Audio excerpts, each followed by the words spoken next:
우리 높은 뜻 안성교회 4주년 축하드립니다. 너무 기쁩니다. 사실 여기 시작할 때 여기가 교회가 될 자리는 아니잖아요. 외딴지고 그랬는데 이렇게 아름다운 교회로, 건강한 교회로 이렇게 잘 자리 잡아서 얼마나 감사한지 모르겠습니다. 우리 이 건물을 하나님 앞에 헌신해 주신 우리 장로님들 가정, 또 우리 첫날부터 교회 지키면서 한 우리 박 목사님, 또 우리 교회를 지켜주신 여러 교인들에게 치아드리고 싶습니다. 그리고 우리 박성교사 너무 좋다요. 그 득도 했다 너. 예. 나 장례식 때 와서 저 해야 되겠다. 내가 또 신청곡이 있어. 내가 죽었을 때 부를 찬송했거든. 내가 가르쳐 줄 테니까요. 너무 좋습니다. 생일이 같은 해에 제가 높은 뜻 순위교회를 개척한 날하고 생일이 같아요. 2001년 10월 7일 첫 주일날 높은 뜻 순위교회가 시작되었거든요. 그때 교회를 개척할 때 좋은 교회를 하고 싶었어요.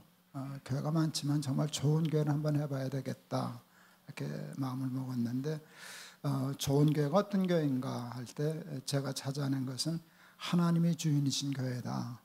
사람이 주인 노릇하지 않고, 목사가 주인 되지 않고, 연봉 많이 했다고 주인 노릇하지 않고, 오래 다녔다고 주인 노릇하지 않고, 하나님만 주인이 되시는 교회가 되면 좋겠다. 그런 목표를 세웠어요. 근데 하나님이 주인이 되신 교회가 되기 위해서 힘써야 할 것을 6가지로 우리가 꼽았는데, 여러분 주 앞에 보면 그 6가지 정신이 있어요. 근데 제일 먼저 제가 집중했던 것은 예배였어요. 신령과 진정으로 예배하는 교회. 그래서 높은 뜻 순위교회는요, 만 2년 동안 예배만 드렸어요. 직분도 임명하지 않고, 조직도 하지 않고, 교인들 등록도 안 받았어요.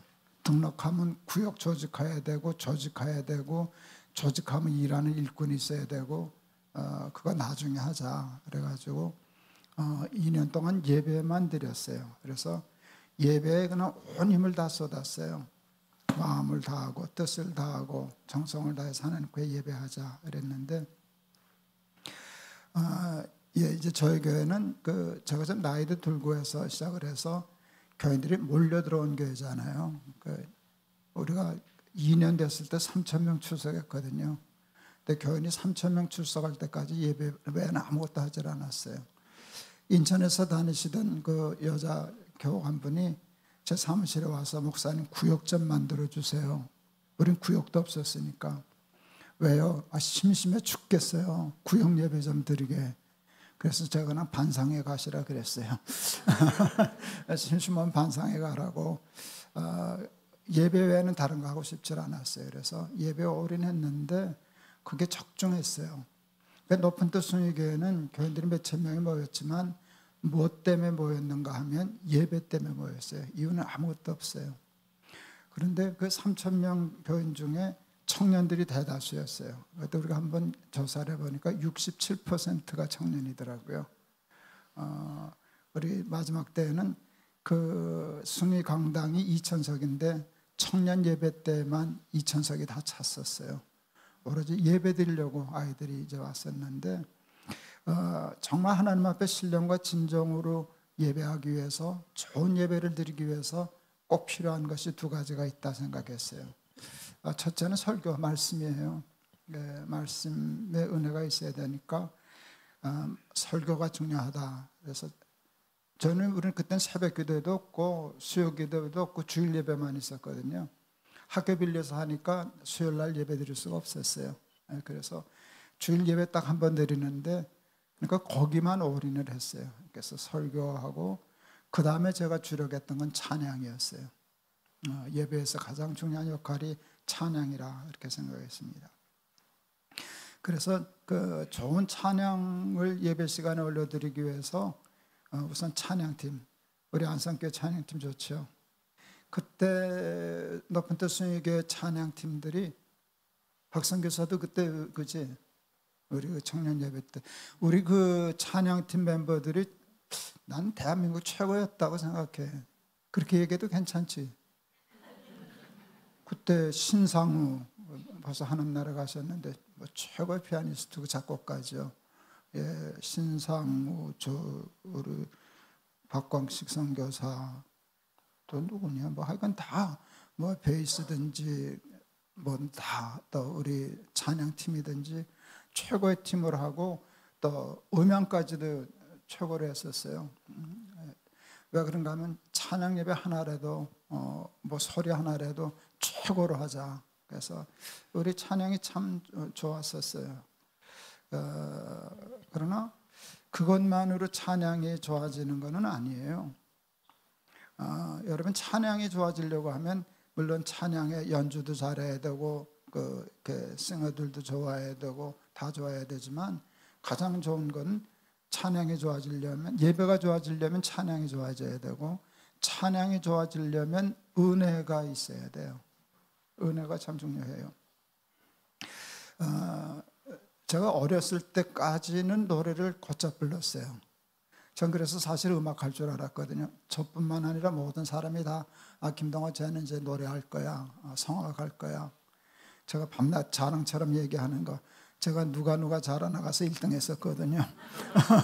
KBS 누가 자라나가서 그랬었는데, 그래서 이제 가끔 목사님이 어렸을 때에도 제가 중학생 때까지, 변성기 전까지 찬양할 수 있었는데, 이제 부활절이나 뭐 크리스마스 성탄 예배 때 가끔 특수는 시키셨어요. 아이인데도.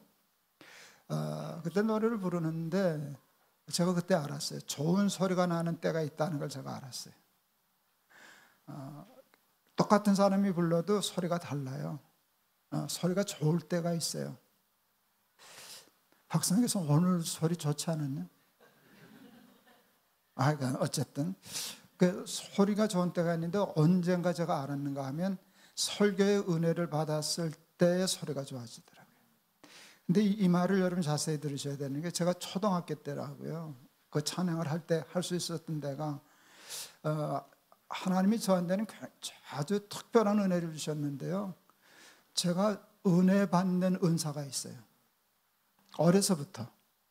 그러니까 설교를 들으면 제가 잘 들었거든요. 그 집중해서 듣고 가슴이 뜨거워지고 이런 게 늘 있었어요. 그랬죠. 그래서 뭐 어린아이가 설교 시간에 가슴이 뜨거워진다는 게 믿어지는지는 모르겠지만 제가 거짓말하는 건 아니니까, 그렇게 해서 은혜를 받고 가슴이 뜨거워지면 소리가 좋아지더라고요. 그래서 야 동호야, 야 특순해라 그렇게 하면 제 전제는 언제나 목사님 설교 전에 시키지 마시고요, 설교 후에 하게 해주세요. 왜? 저는 설교 전보다 설교 후가 언제나 소리가 좋았으니까. 박 목사님하고 우리 찬양을 하는데 한번 실험해 보세요. 높은 뜻 순교회 때도 그런 찬양팀이 그랬었는데, 보통 예배 전에 예배 시작할 때 찬양을 시작하잖아요. 그걸 바꿔보세요. 한번 실험을 해보세요. 설교 후에 지금 했던 찬양을 하면 내 생각에 찬양의 은혜가 훨씬 달라질걸요. 그리고요, 은혜를 받아놓으면요, 모든 찬송이 그 설교하고 다 맞아요. 일부러 맞추려고 그럴 필요가 없어요.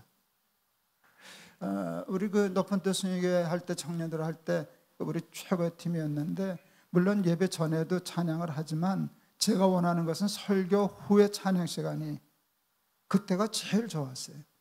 근데 제가 설교할 거 원고를 미리 안 주거든요. 내가 이런 설교를 할 테니까 이 설교에 맞춰서 찬양을 짜와, 그런 거 할 필요 없어요. 그냥 자기들이 짜온 찬양을 부르면 돼요. 근데 기가 막히게 다 맞아요. 은혜를 받아 놓으면 모든 가사가 그게 다 맞아요. 그렇게 되면 그 찬양은 정말 기가 막힌 찬양이 돼요. 저는 목사인데도, 이게 참 창피한 얘기인데, 전 아직도 주여 삼창을 못 하잖아요.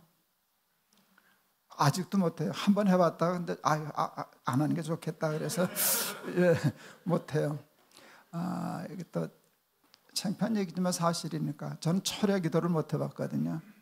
밤에 자해주 애들 자지도 않고 기도를 하냐. 전 철야 기도를 내가 인도하면 불이 꺼져요. 기도에 불이 꺼져요. 저는 기도를 종이에 써가지고 내 방에 들어가서 혼자 해야 되는 사람이거든요. 근데 옆에서 기도하면 아유 뭐 정신이 없어가지고 그 기도 듣느라고 내 기도를 못하고 철야 기도도 못하고 주여 삼상도 못하고 그래요. 근데 저는 철야 찬양은 하곤 했었어요. 찬양하면서 제가 참 은혜를 많이 받았어요. 제가 이제 코스타 열심히 다녔었는데 그 미국의 이제 시카고에서 코스타를 하는데 그래서 송정미 씨 있잖아요, 찬양 가수. 그 남편이 곽수광 목사라고 우리 후배 목사예요. 이 친구들이 그때 캐나다 유학 와서 있었는데 거기서 그 토론토에서 시카고까지 차 몰고 아이들 데리고 해마다 이렇게 오는 거예요. 그게 어디예요? 뭐 몇 시간이나 운전하는지. 그러니까 토론토에서 시카고까지 차를 몰고 와서 제가 어느 날 그 이동훈 목사님이랑 그랬어요. 그거 애들 오게 하지 말고 우리가 가자. 그거 차 타고 그게 어디냐? 우리 한두 사람만 가면 집회가 되는데. 그래서 토론토 코스타를 만들었어요. 그때 토론토 코스타하고 그 일본 코스타 재팬하고가 같이 시작됐어요. 그때 이제 이동훈 목사님이 그 코스타 그 재팬은 그 이동훈 하영조 목사님 하 목사가 좀 해서 열심히 시작해. 그리고 토론토는 김 목사 네가 얘기했으니까 네가 가서 시작해. 그래서 시작을 했어요. 그래서 토론토에서 하는데 제가 10년을 빠지지 않고 늘 갔었어요. 근데 그 집회에 은혜가 있었어요. 제가 평생 잊을 수 없는 집회 중에 하나가 2회째인지 3회째인지 코스타 토론토 집회예요. 1회 끝나고 2회 코스타를 토론토 코스타를 하는데 어느 장로님이 과일상을 하시는 분이에요. 그런데 그때 한 400명 모였을 때인데 작지 않았는데 그 아이들이 먹을 과일을 2, 3일치를 트럭으로 싣어다 줬어요. 그래서 왜 그러시냐 그랬더니 자기 아들이 이랬다 왔었는데 자기 아들이 변했다고. 이게 아주 개망난이었다고 그러더라고요. 개망난. 어떻게 도무지 통제 불가하고 저기 했었는데 이놈이 여기 왔다가 애가 바뀌었다고. 우리 아이가 달라졌어요. 그래가지고 고맙다고 2회, 3회 때 계속 트럭으로 실어주는 거예요. 코스타 토론토에는 그런 은혜가 있었어요. 2회 때인가 3회 때 그 집회였는데 저녁 때 7시부터 아침 7시부터 시작하거든요. 거기는 빈틈없이 돌아가요. 밥 먹는 시간을 아껴서 집회를 하는 때거든요. 근데 저녁 집회가 시작됐는데 제가 저녁 설교를 했어요. 그 집회에 은혜가 있었어요. 끝나고 찬양을 하기 시작했는데 찬양을 끊을 수가 없었어요.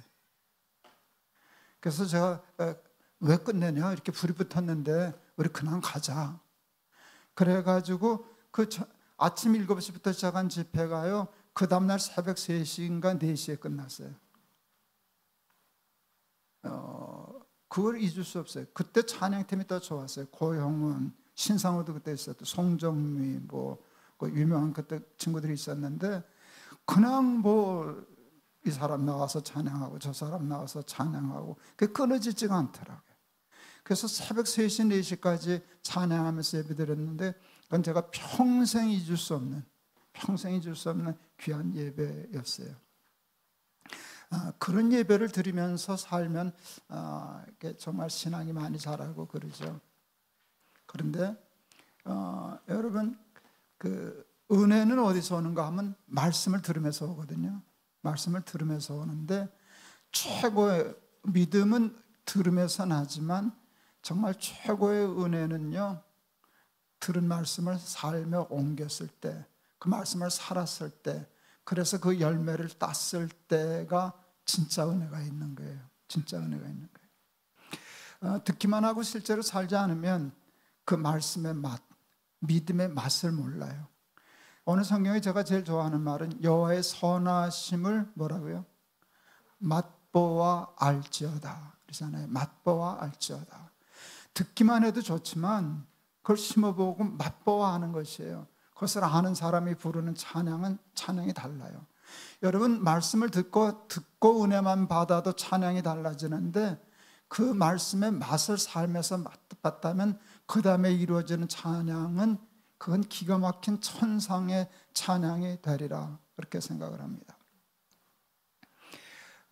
저는 농사를 지어보질 않아가지고 무씨, 배추씨 아직도 몰라요. 아직도 모르죠.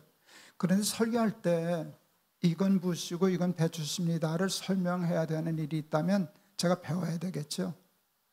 배우는 거 요즘 어렵지 않아요. 휴대폰만 있으면 배워요. 그렇죠? 금방 할 수 있어요. 그렇게 하면 금방 자료 만들어가지고 이렇게 영상 띄워가면서 이건 무씨고요, 이건 배추씨고요, 이건 언제 발하고요, 어떻게 되고요, 뭐 이런 거 다 설명할 수 있어요. 그런데 가장 잘하는 방법은 그렇게 하는 게 아니에요. 심어보는 거예요. 그러니까 남들은 다 인터넷 찾아가지고 설교하는데 나는 아직도 설교를 못해, 모르니까. 근데 나는 고집스럽게 심어보는 거예요. 그럼 몇 달에 나올 거 아니에요. 그거 다 기록해서 이게 나오면 이게 무씨구나, 배추씨구나. 똑같이 무씨, 배추씨를 하는 건 똑같은데 달라요. 책 보고 인터넷 보고 안 사람은 설교할 때 말이 이렇게 돼요. 무씨래, 배추씨래. 왜? 안 먹어봤으니까, 안 심어봤으니까. 간접 학습이잖아요. 그것도 지식은 지식이지만 경험의 지식은 아니잖아요. 그런데 심어보고 그 나오는 걸 보고 한 사람은 말이 무씨래, 배추씨래라고 되지 않아요. 무씨다, 배추씨다. 이게 레자와 다자의 힘이 달라요. 그러니까 찬양을 레자로 찬양하는 사람이 있고요, 다자로 찬양하는 사람이 다른 거예요. 그래서 정말 찬양으로 예배하고 찬양으로 은혜를 받으려고 하면 무씨래, 배추씨래라고 하는 상식적인 지식적인 그것만이 아니라 가보고 살아보고 그렇게 하는 거예요. 근데 이게 참 말처럼 쉽죠? 어려워요. 왜 어려운 줄 아세요? 안 보이니까. 그리고 안 믿어지니까, 솔직히. 그 다음에 또 믿어져도 좁은 길이니까. 그리고 십자가를 져야 되는 길이니까. 그러니까 그 가기 힘들어요. 그렇지만 가보면 달라져요. 살다 보면 눈앞이 깜깜해지는 일이 있더라고요. 이젠 죽었구나, 이제 희망이 없구나 하는 일들을 저도 수없이 당했죠. 그럴 때 제가 하는 일이 있어요. 아무에게도 도움을 얻을 수 없을 때, 이제 끝났다 싶었을 때 제가 하는 일은 성경책 하나 들고, 메모지 들고, 휴대폰 들고, 휴대폰 속에 성경 사전이 있거든요. 그러니까 성경 사전 들고 그냥 가서 앉아 있어요. 아무 생각 안 하고 나의 영혼이 잠잠히 하나님만 바라며, 이제 그 순간이 되는 게, 길이 하나님밖에 없으니까 가만히 있으면은요, 성경 말씀이 이렇게 툭툭 생각나요. 툭툭 생각나요. 그렇게 하면 얼른 사전을 찾아요. 그래서 몇 장 몇 절 온전한 말씀을 다 적어요. 생각나는 대로 쫙 적어요. 어느 때 이제 다 되면 그 정리된 말씀을 쭉 봐요. 그렇게 되면 이게 두부 옮기듯이 옮겨요. A 유형, B 유형 이렇게 나오면 다시 다 정리해요. A, B, C, D 이렇게 되면 거기에 답이 있는 거예요. 이렇게 해라, 이 길로 가라, 이렇게 살아라. 그런 게 나오면 여러분 앞이 환해질까요? 깜깜해질까요? 환해질까요? 깜깜해질까요? 아니요, 더 깜깜해져요. 정말에 가보세요. 왜 더 깜깜해지게 해요? 안 믿어져서. 이게 길이 좁잖아요. 내가 생각하는 길이 아니에요. 그걸 딱 받아들이면요, 하나님 글지 않아도 죽겠구먼. 더 죽으라고 하시는 거니까. 우리 살라고 하시는 거야. 죽으라고 그러시는 거야. 이건 내가 생각할 때 길이 아니에요. 그런데 그때는 저는 가지고 있는 게 있어요. 나는 나를 안 믿어요. 하나님을 믿죠. 이해가 되면 이해하고 믿고 안 되면 그냥 믿겠다는 게 내 믿음이거든요. 왜? 하나님이 언제나 오르시니까. 하나님이 이해될 때만 오르신 건 아니잖아요. 내가 이해가 안 될 때도 하나님이 오르신 거잖아요. 그러니까 그때 기도해요. 하나님, 이거 사실 솔직히 안 믿어집니다. 이해가 안 됩니다. 근데 내가 하나님은 믿습니다. 요대로 살 수 있는, 갈 수 있는 용기를 주세요 라고 기도해요. 그렇게 하면 죽으면 죽으리라고 하는 용기가 요만큼씩 자라나요. 기도하면. 그러면 이제 어느 때 저질리게 돼. 어차피 죽게 생겼는데 뭐 그게 이제 2판 4판이잖아요. 이래도 죽고 저래도 죽는다고 하면 믿다가 죽는 게 폼나지 않냐. 말씀대로 살다가 망한 게 그게 근사하지 않냐. 그리고 저질러요. 그러면 깜깜해질까요? 환해질까요? 환해져요. 그때 아까 우리 박상희 했으면 그때 그 찬송이 진짜 돼요. 하늘 가는 밝은 길이 내 앞에 있으니 슬픈 일을 많이 보고 늘 고생하여도 하늘 영광 밝으며 어두운 그늘 헤치니 예수 공로 의지하여 항상 빛을 보더라. 저는 그 과정을 통해서 그 찬송 한번 불러봤거든요. 그때 그 찬송이 어땠을 것 같아요? 그건 말도 못할 찬송이에요. 그건 신앙의 하나의 완성과 같아요. 그게 뭔가 하면 말씀이 육신이 된 거거든요. 말씀이 육신이 된 거예요. 말씀은 귀로 들어요. 믿음은 들으면서 시작하니까 머리로 이해해요. 그것만 해도 엄청난 은혜예요. 그것만으로도 좋은 찬양 부를 수 있어요. 근데 심어서 안 믿어지는 걸 죽을 것 같은데 나 하나님 믿습니다. 죽으면 죽으리라고 해서 말씀을 심어서 그게 열매를 맺었을 때 믿음은 바라는 것들의 실상이요 보지 못하는 것들의 증거. 안 보이지만 심었더니 증거로 나타나잖아요. 그러면 신나는 거예요. 제가 좋아하는 찬송 중에 구주 예수 의지함이 심히 기쁜 일일세 허락하심 받았으니 의심 아주 없도다. 그 다음 후렴 가사가 너무 좋아요. 예수 믿는 것은 받은 증거만. 이분은 믿어서 열매를 딴 거예요. 믿음은 보이지 않는 것이지만 열매는 보이잖아요. 그 열매를 보니까 내가 믿었던 것이 맞았구나. 이게 얼마나 기쁜데요. 여러분 과학하는 사람들이요 가설을 세워요. 가설을 세우고 그것을 입증하려고 실험해요. 그래서 실험의 결과가 내가 가설을 세웠던 게 맞았구나라고 할 때 그 희열은 이루 말로 다 할 수 없는 거거든요. 근데 믿음도 그런 거예요. 우리가 보이지 않으니까 우리에게는 가설이에요. 하나님의 말씀은 가설이에요. 모르는 거니까. 그런데 하나님을 믿고 심었더니 가설로 맺힌 게 아니라 열매로 맺혔거든요. 하나님이 맞아. 그걸 증명해냈다는 것이 내 삶에 그 열매가 맺혔다는 것은 이루 말로 다 할 수 없는 기쁨. 저는 평생 설교하면서 산 사람이에요. 저는 설교자로서 듣고 싶은 욕심이 있어요. 나를 평할 때 김 목사는 말씀한 대로 산 사람이야. 그것까지는 아니더라도 살려고 애는 썼지. 설교는 누구나 다 할 수 있어요. 그런데 설교한 대로 살아는 봐야지. 살아보고서 설교하면 아까도 얘기했잖아요. 무시래라고 설교하는 사람과 무시다라고 설교하는 사람은 다르다. 제가 53살에 죽을 것 같다는 뭐 근거 없는 생각이 든 적이 있어요. 53살에 아이들 3놈 다 불러놓고 제가 유언했어요. 아버지가 죽을지도 모르는데 유언을 남긴다고 그랬는데 제가 유언을 성경 구절 한 절을 딱 남기고 싶었어요. 구질구질하게 뭐 이래라 저래라 할 거 없이 요 성경이 내가 너한테 주는 유언이다. 근데 그게 어렵더라고요. 다 유언감이잖아요. 성경 구절은. 거기서 한 절을 택한다는 게 참 어렵더라고요. 근데 제가 택한 구절은 요한복음 14장 6절이었어요. 내가 곧 길이요 진리요 생명이다. 아이들에게 얘기를 했어요. 큰 놈 셋째 놈은 그냥 받아들이더라고요. 근데 둘째 놈이 묻더라고요. 어떻게 알아요? 예수님이 길이라는 걸 어떻게 아냐고. 당황스럽더라고요. 저 애비가 얘기하면 그냥 듣지. 그걸 어떻게 알아요? 그러는데 설명할 길이 없는 거예요. 보이지 않는 분이잖아요. 예수님이 길이라는 걸 보여줄 수 있는 게 아니잖아요. 근데 나도 모르게 이런 말이 튀어나왔어요. 아빠가 가봤지 않냐. 아빠가 가봤지 않냐. 제가 받은 축복인데요. 그때 우리 둘째가 그 자리에서 그랬어요. 맞네. 우리 아버지 가봤네. 우리 아이들 셋이 다 예수 잘 믿어요.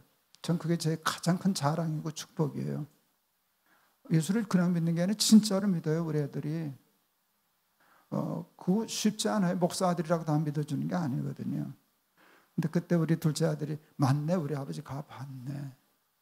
그러니까 예수님이 길이라는 거를 내가 무 심듯이 심어서 가서 무 맺히는 걸 보고 여기 무 열렸잖아. 너도 봤잖아. 이렇게 됐을 때 그 힘이 있는데 우리 높은 뜻 안성교회 교인들 그렇게 예수 믿는 사람들 되기를 바랍니다. 듣기만 하는 자가 되지 말고 행하는 자가 되어서, 여러분, 그래서 예수님의 말씀이라 그럴 때 성경이 이렇게 얘기해요. 말씀이 육신이 되어 우리 가운데 거하심에 은혜와 진리가 충만하더라. 그렇게 되면 찬양이 터져나와요. 그런 찬양 부르다가 하나님 나라 가실 수 있는 높은 뜻 안성교회 교인들 다 되시기를 축원합니다. 기도하겠습니다. 여호와의 선하심을 맛보아 알지어다. 예수 믿는 것은 받은 증거 많도다. 예수 귀한 예수 믿음 더욱 줍소서. 진정한 찬송으로 하나님 앞에 영광 돌리고 천국의 신앙생활을 할 수 있는 높은 뜻 안성교회 교인들 다 되게 하옵소서. 예수 그리스도 이름을 받들어 기도하옵나이다. 아멘.